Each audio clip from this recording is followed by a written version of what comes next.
Hello, everyone, and welcome to Rainbow Inspirations, which is a series of spotlights on the LGBT community leaders and influencers. These conversations are sponsored by Blue Ridge Pride, the Generation Plus group, and AARP here in Western North Carolina. My name is Vance Goodman, and I'm the Benefits Enrollment Specialist at the Council on Aging. I am super pleased to introduce our guest today. We have Lori Horvitz with us today. I'm going to do a brief introduction, and then we're going to dive right in to speaking with her and hearing a bit about her story. Lori Horvitz is the author of the memoir essay collection, The Girls of Usually.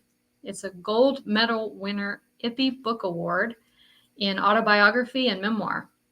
Her new book, Collect Call to My Mother, Essays on Love, Grief, and Getting a Good Night's Sleep, is forthcoming from New Meridian Arts. Professor of English at UNC Asheville, Horvitz's personal essays have appeared in a variety of journals, including The Guardian, South Dakota Review, Hobart, Hotel Amerika, and The Laurel Review. She has organized and participated in many literary readings at local venues such as UNCA, the Mothlight, the Black Mountain College Museum, and Rabbit Rabbit. She served as a co-organizer of the Women's March on Asheville in 2017 and 2019. We're so happy to have you today, Lori, and excited that you're going to share a little bit with us about your life and your work. Thank you for inviting me. Yeah, absolutely. So starting us out, I just would like for you to tell us a little bit about yourself, your background, and then what brought you to Western North Carolina? A little bit about myself. I grew up in the suburbs of New York City on Long Island. And a little bit about myself. I was always interested in the arts, from photography from a really young age. I did color photography when I was 13. And I went to college at SUNY at Purchase. It's a small liberal arts college, public university, SUNY at Purchase in just north of New York City for my BFA in visual arts. And then I moved to New York City to be an artist. But of course, it's hard to be an artist, especially when you're 20 or 21. And I did everything from selling Italian ices on the streets of New York to a lot of production work in the editorial field. And I made okay money as a freelancer doing that, but I didn't really love it. And I would take my money that I made freelancing, sublet my apartment in New York, and just travel in Europe. I would just take off for 4 or 5 months at a time, take the trains. And that's when I discovered writing. I couldn't do my photography. I didn't have the darkroom. So I started journaling and writing poetry. And I ended up going back to Brooklyn College to get my MFA in creative writing. And I started teaching English and creative writing. And I really loved teaching. I really loved learning and reading, which I didn't do all that much in undergrad because it was a very studio art specific focus. And so I went back to a PhD program at SUNY at Albany, and I got a PhD in English. And when I was on the job market, I was just looking nationally, and the UNCA popped up, sounded good. I applied and I got the job. So here I am, 3+ years later. 23+ years later. That's awesome. That's great. So that's what brought you to Western North Carolina. What keeps you here? I mean, apart from the job, what parts of Western North Carolina do you love? Oh, I mean, I lived in Albany for 4 years while I was doing my PhD, and I moved back, finishing up my PhD, to New York City. And I was so done with New York City. And I moved here, and it was just, people say, well, it's so different from New York. And I'm like, well, I already got New York out of me when I lived in Albany for 4 years.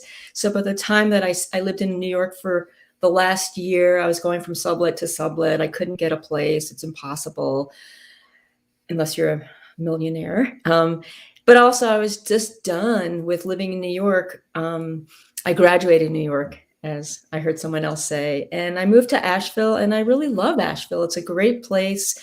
I go hiking with my dog every day in the woods. I can't say that about that I could do that in New York. I could walk in the neighborhood. It's just a great place. It's got great food, great art. It's just a great place. I'm really grateful that I landed in Asheville, and there's no reason for me to leave. I Yeah. mean, there's not a better place out there. Like, oh, well, you better go here because I'll miss out. Yeah. Yeah. Well, we're glad you landed here as well. Tell us a little bit about your experience being a professor at UNCA, including what courses you teach, and maybe highlight the queer literature class that you teach. Well, luckily, UNCA is a very queer-friendly campus, and I believe it was my first year here, I got involved with the Queer Studies Conference, which is it happens every other year, and I was part of the organizational team. I presented a paper, I presented a literary reading, and since then, fortunately, I've been able to create some of my own personalized courses along with teaching, literature courses, everything from intro to lit to art of the novel to arts 310, to creative nonfiction workshops, intro to creative writing. But along the way, I've taught a course in queer theory, queer narratives, where we read queer texts. I taught a course called Gender and the American Road Narrative. It wasn't necessarily a queer course, but we definitely looked at queer narratives as well. And for the past 5 semesters, I've been teaching a course, and it's an Arts 310, Arts and Ideas course, and I've taught it as a first-year seminar twice. And it's called Queer Arts, Queer Activism. So it combines my interest in the arts, in activism, in queer history. And it's been a really great course because I've learned a lot. And just seeing my students, how students have changed over the years, how students are out and proud now on the whole, how times have really changed since I've gotten here 23 years ago. Yeah, for sure. For sure. Yeah.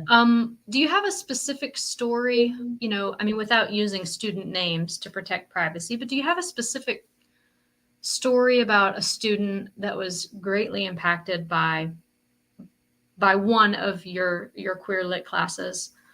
Yeah. The first time I taught it as a freshman seminar, it was on Zoom. It was during, the COVID year when we taught the whole year on Zoom. And at the end of the semester, the final project was to create a piece of art in any medium, inspired by at least 2 of the artists that we looked at. And then they had to present their work. And it was just so amazing that the students, and this was the first year seminar, they were sharing their work. They were just so enthusiastic and encouraging to everyone. And the students, they all said, one of them said, I was so depressed this year, but in this class I found community. I mean, they were so isolated in their dorm rooms. And even though they were in their dorm rooms, all their classes were on Zoom. And one student said, I started making art again because of this project. And it was so inspiring. And I remember saying, my heart is bursting out of my body from all the love in the Zoom room. Yeah.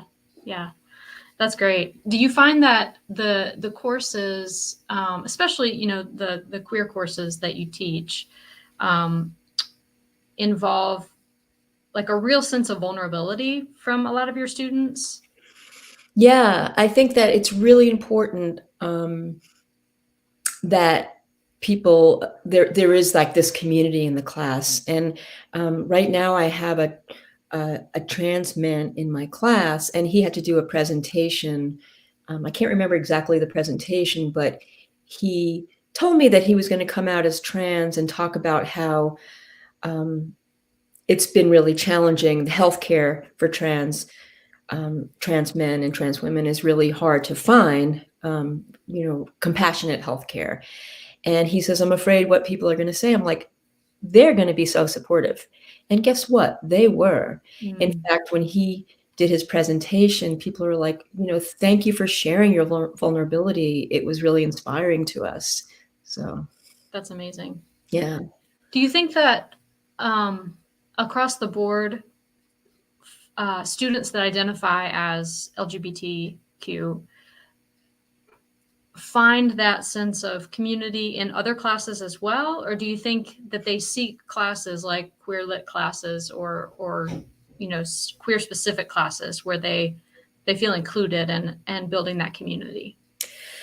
Well, I'm thinking that in general, in the humanities courses, that there's such a outness at UNCA that a lot of students identify as queer in some way, as part of the LGBTQ plus community, that they find it, but they probably do seek out queer-related courses as well. It's just interesting. I'm teaching for the first time in a while. I'm teaching a freshman composition. It's called Language 120 at UNCA, and I swear to God, 6 out of the 10 female-identified people in the class wrote coming out essays for their first personal essays that they had to revise. Wow. And I'm like, my partner was like, well, maybe they sought your class out because there was some stuff online about you. But I'm like, no, I took over a class from a very straight person, supposed to teach it.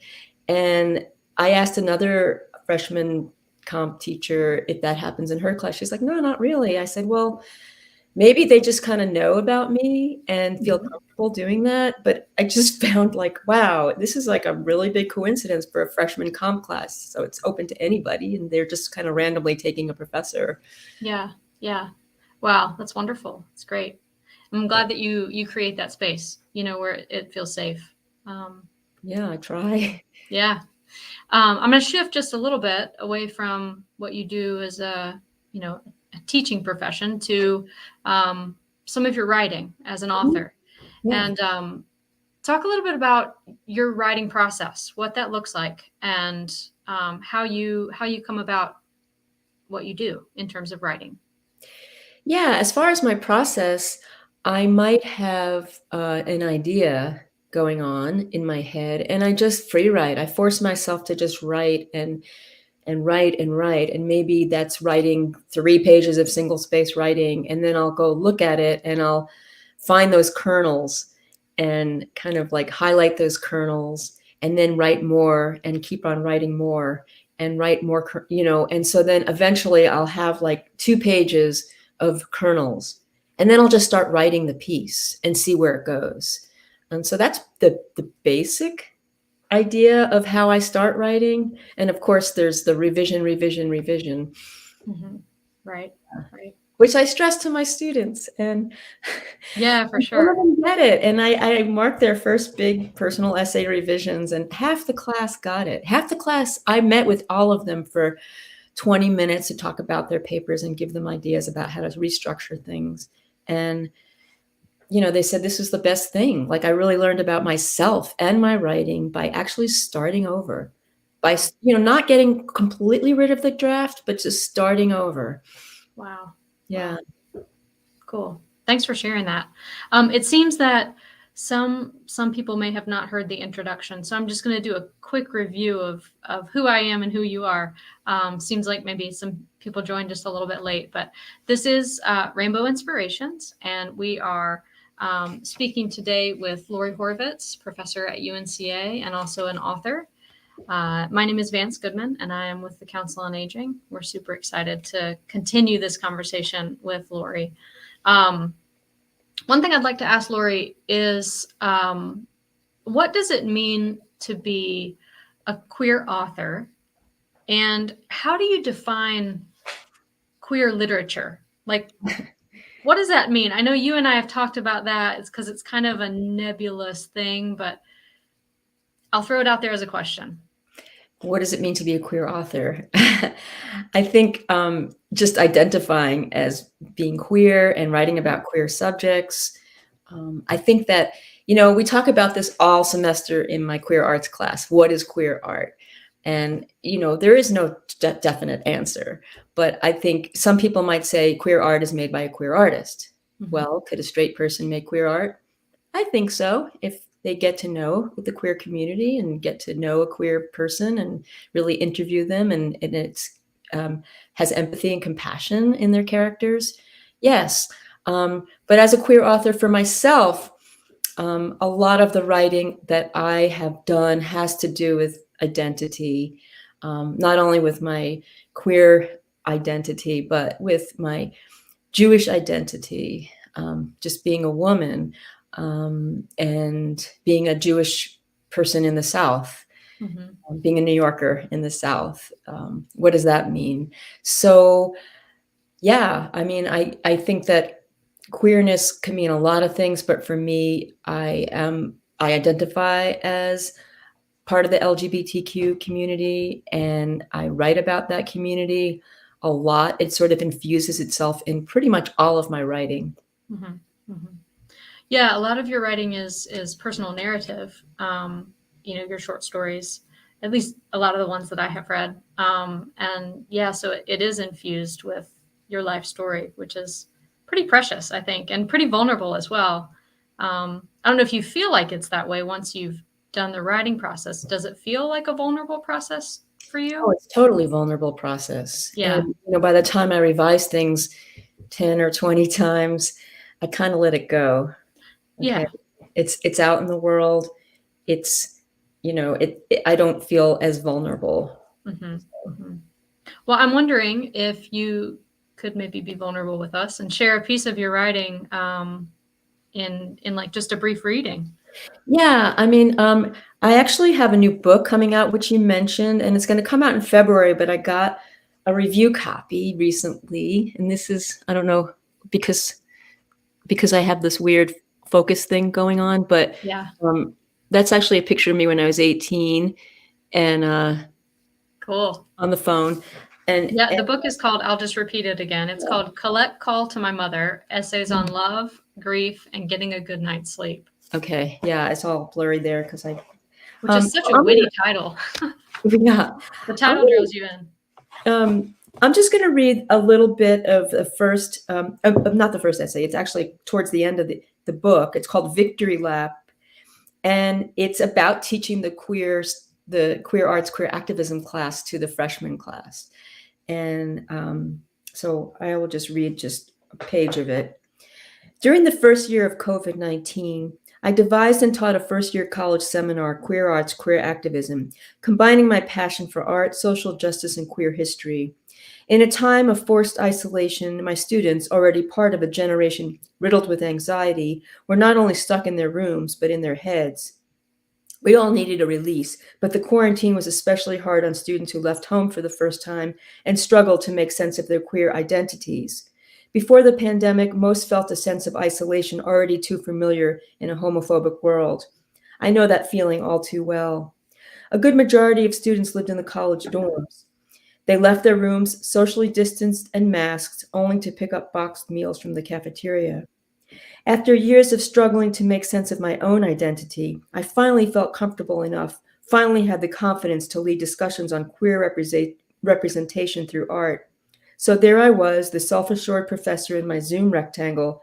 On my screen, student faces filled 18 rectangles, their bunk beds and at times roommates appeared in the background. Little did they know, for a good part of my life, especially growing up in a chaotic family, I didn't feel seen or heard, so I isolated myself in my hot pink bedroom. Since kindergarten, I went to school with the same kids who sensed an easy target, like a sixth grade classmate who asked to see the handheld fan I brought to class. When she gave it back, she smelled her hand as if it soaked up whatever rot dropped off mine. Yet creating art saved me, kept me afloat when I otherwise would have drowned in a sea of loneliness. Art has continued to save me through heartache and trauma. I'll just end there. Wow, I love that. I love the way that you share what art did for you while at the same time teaching it to students who, whether they felt isolated before or not, were isolated. It's Mm-hmm, a mm-hmm. very parallel process. I love that. Thank you. Thanks for reading that. Thanks for having me read it. Yeah, of course, of course. Um, so, if you will, talk about the Queer Girls Literary event and how that came about, and the readings that come from it, and then I'll ask a few follow-up questions about it. Okay, so in 2009, I knew someone who was organizing a reading at the Film Mechanics building, which is in the River Arts District. And he was kind of throwing people together, like, oh, let's have a student from Warren Wilson, and he'll read for 5 minutes, and we'll have a professor from Warren Wilson read for 10 minutes, and then we'll have this person and that person. It just felt really disjointed.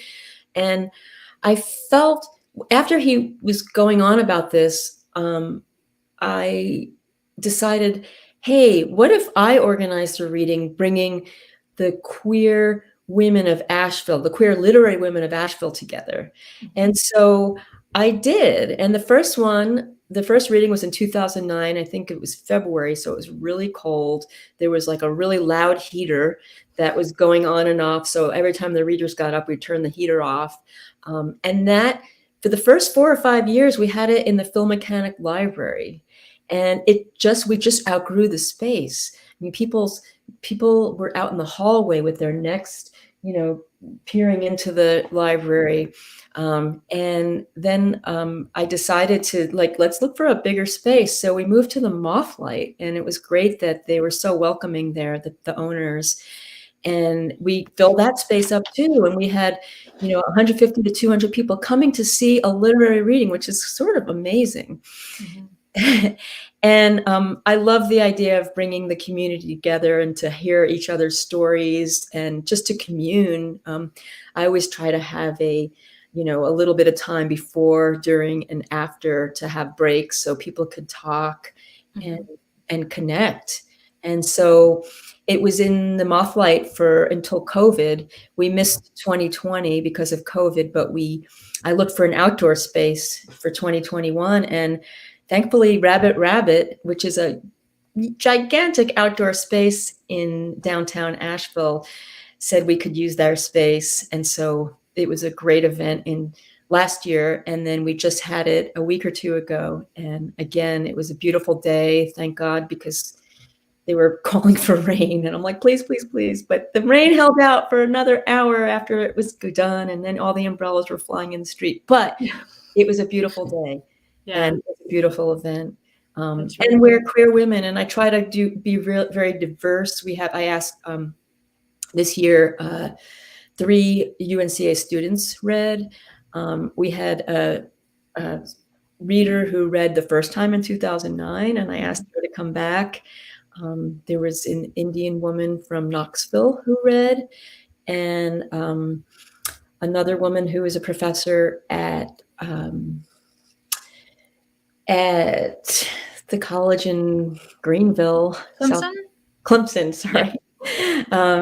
And I think that was it, and myself. So, and usually Lockie Hunter, who has been co-hosting with me for the last 6 years or 7 years, she couldn't make it this year, but she helped me with the promotion and finding people. So that was great. Great. And in the past, I know you've had some trans women read. And some non-binary folks as well. So that's pretty cool. Yeah, I mean, diversity is really important, and I really try my hardest to get as much diversity as we can. And I talked to one of the students who read this year, Sam, and I said, how did it go for you? And she's like, oh my gosh, it was so amazing. And she read a coming out story and coming out of her mother, and she was expecting her mother to have a reaction. Her mother's like, okay, is that it? And she realized in the end, she's like, I just wanted my mother to have more of a reaction. Even a negative reaction would have been better.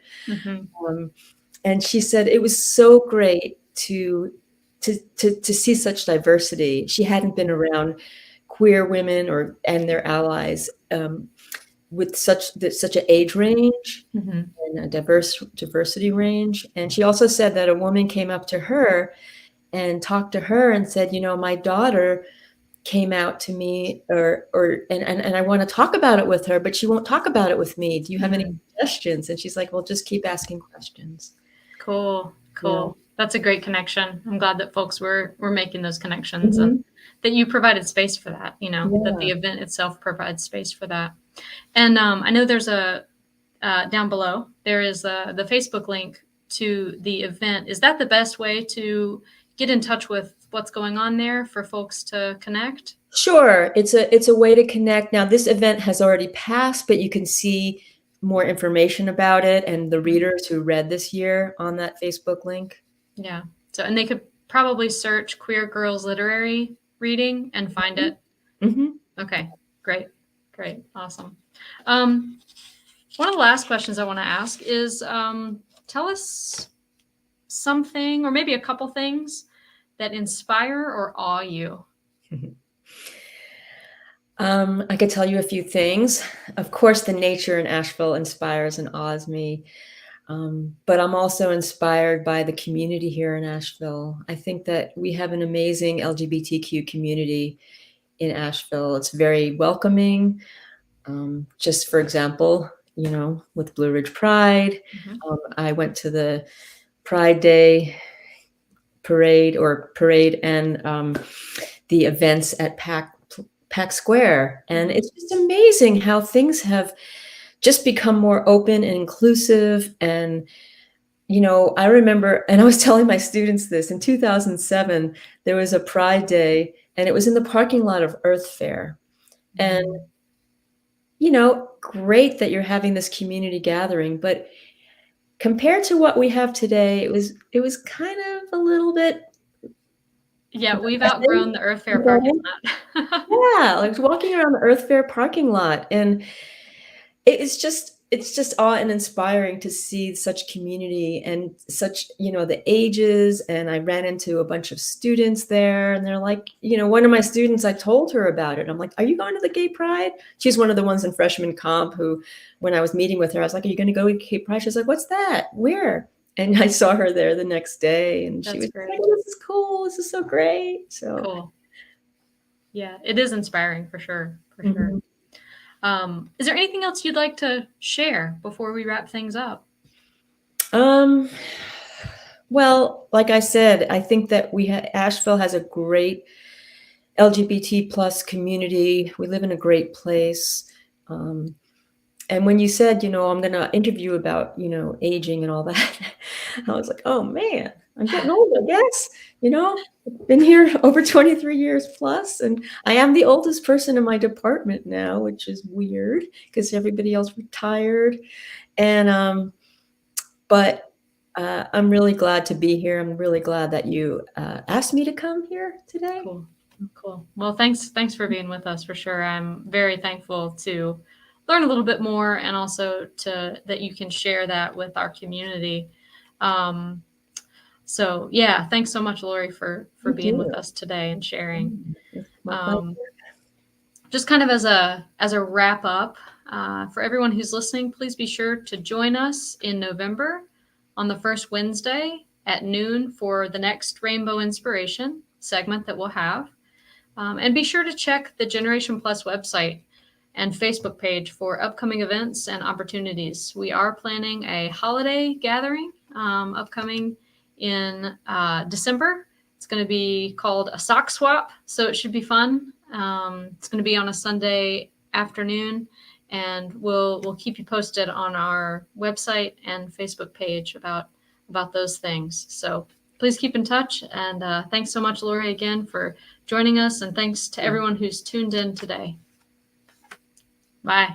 Bye-bye.